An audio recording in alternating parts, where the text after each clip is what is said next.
Hey, Regis Class of 74 classmates, this is Mike Dickoff, and welcome to That Would Be Something, episode number 5. Quick recap. If you haven't seen them, you might want to check them out. Episode 1, we talked about music and the shades of tomorrow. In episode 2, we talked about cars, and in particular, the chuck wagon. Episode number 3, Colleen Calhoun told us her story of how music, starting with dances at Regis and the radio in a red VW Bug wound up resulting in her moving to San Francisco. Great story. And we talked about food in episode 4, and in particular the home cooking we consumed at Regis, thanks in part to Karen Lanus's mom, who served us for 4 years. So today I want to talk about a different topic. Wouldn't it be something if we all instantly recognized one another after 50 years of scattering to the four winds? The reality is, let's face it, none of us looks exactly like we did in 1974, and particularly for people that are traveling in from a long ways away. You may not have seen some of your classmates for a while. By the way, if you do look like you did in 1974, we're happy for you. But the rest of us hate you because we don't. In fact, some of us are downright unrecognizable, I would say. So Nancy Jacqueline Olson is working to make sure we will recognize one another. She's going to provide name tags for the event on Saturday night at Wild Ridge. And here's one of the samples she showed us. We gave Nancy 2 instructions. One was have a picture from our senior yearbook so we can recognize people by what they used to look like. And the font on the names needs to be really, really big so our fading eyes can recognize. So I don't know, Nancy, what the final product's going to look like, but thank you for all your hard work in creating the name tags and the funding for the creation of the name tags. Now, Paul Wolitz and I are good examples of this elephant in the room topic. We still hang out and golf together. And on my 60th birthday, Paul surprised me with a special present. He gave me this digital picture, sent it to my phone, of Paul and I standing on a dock somewhere up near Bloomer.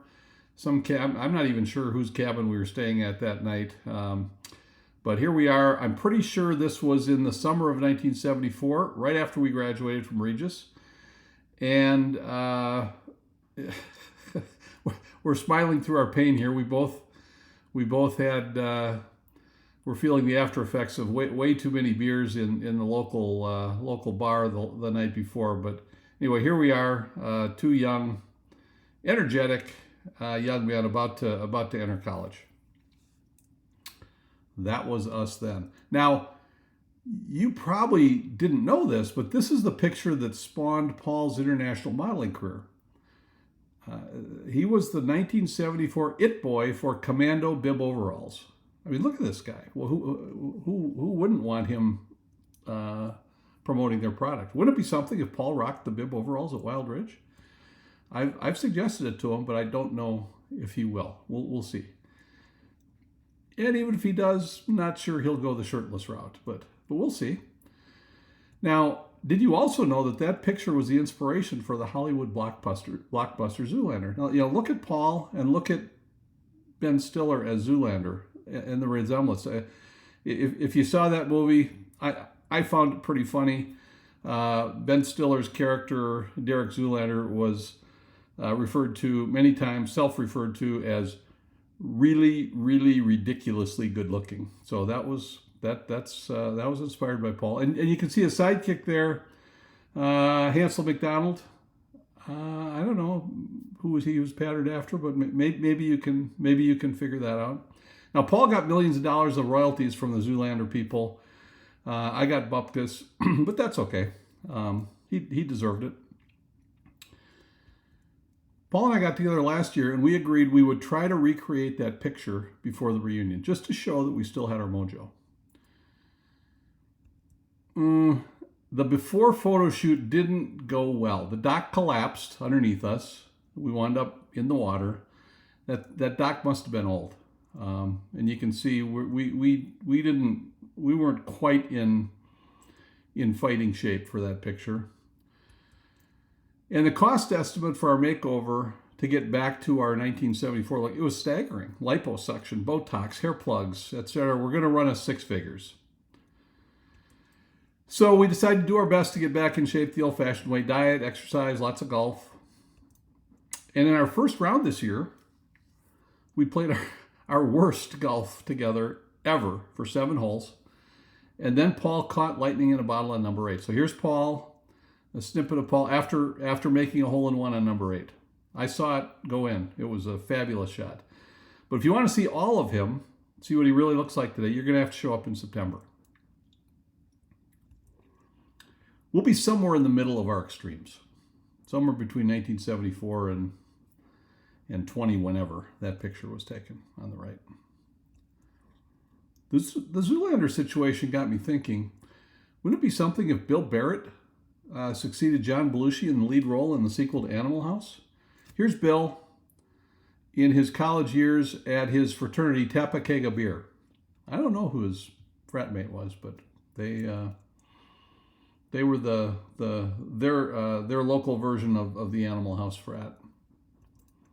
Wouldn't it be something if they finally released the sequel to Birdman of Alcatraz after about 60 years? Birdwoman of Fall Creek, starring our own Tony Schroer DeWitts. Here's some of Tony's incredible bird pictures that you can find on her Facebook page. Would it be something if Greg Rudd starred in the remake of The Curious Case of Benjamin Button? Bill Barrett swears Greg still has his movie star looks. He's kind of our class Brad Pitt, I would say. And wouldn't it be something if Toni Shuttle recreated her starring role as Emily Webb in the Hollywood remake of Our Town? That would be something. Unfortunately, we have 2 classmates who are currently starring in Where's Waldo. We can't find Tim Russell and Rick Sheldon.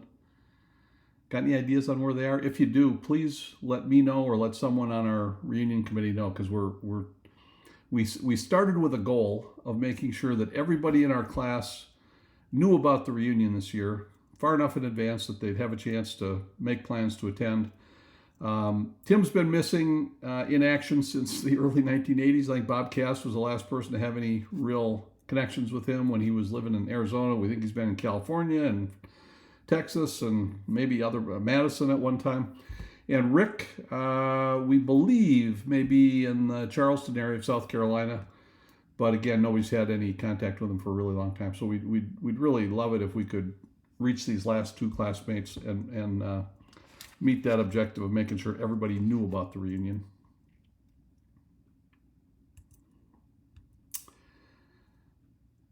And for all the rest of us, remember, no matter what shape you're in, 80% of success is showing up. Please show up in September. We know we're going to have a good turnout. I had a dream that we could get everybody there. That's obviously not going to happen, but we're going to be in the 80% range, I think, by the time we're done. So our 50th reunion will be something. It'll be the party of the year in Eau Claire. Please show up, even if it's raining.